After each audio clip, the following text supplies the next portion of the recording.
Hello, crafters and artisans, and welcome back to Psychedelic Squid Fiber Arts. Today, I'm going to be going over the parts of a spinning wheel. I have 5 wheels we'll be looking at today, and I'm going to go over all the parts slowly on the first 2 so you can get used to the terminology, and for the next 3 wheels so you can see how the same parts look different on different wheels. Starting with my first wheel, a Kromsky interlude. A single drive Scotch tension wheel, meaning it has a separate brake band on the bobbin and a single drive band. Right here, the base of this piece is referred to as the mother of all. The drive band tension screw, or tensioner, moves the mother of all to increase tension on the drive band.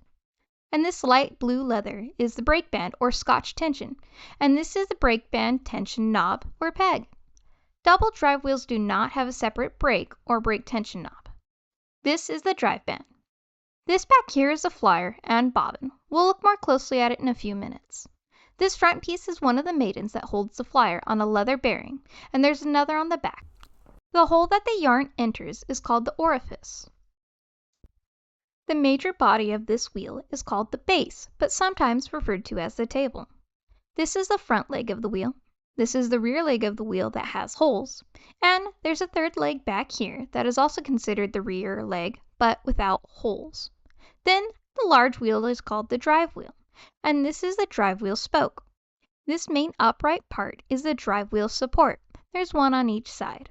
This little piece here is my orifice hook, and it's used to bring the yarn through the orifice. This piece is an add-on piece called an attached lazy key, and it's used for plying. This is the treadle, and this piece is the treadle support. Up here is the crank with a crank bearing. Turning the wheel around, we can get a better look at the rear maiden and the drive band tension screw. This piece that attaches to the treadle is your footman, and it connects to the crank. Now we're going to look at the flyer assembly up close.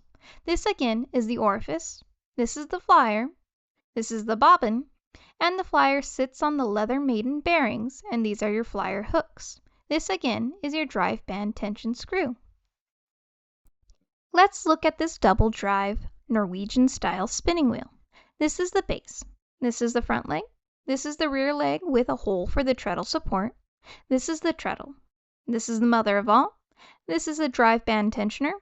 This is the front maiden and rear maiden. This is your flyer with a bobbin and a whirl. A whirl is only found on double drives. We'll look closely at this in a minute. This whole piece is still considered the drive wheel support for this wheel. It locks in the drive wheel at the top with turning knobs.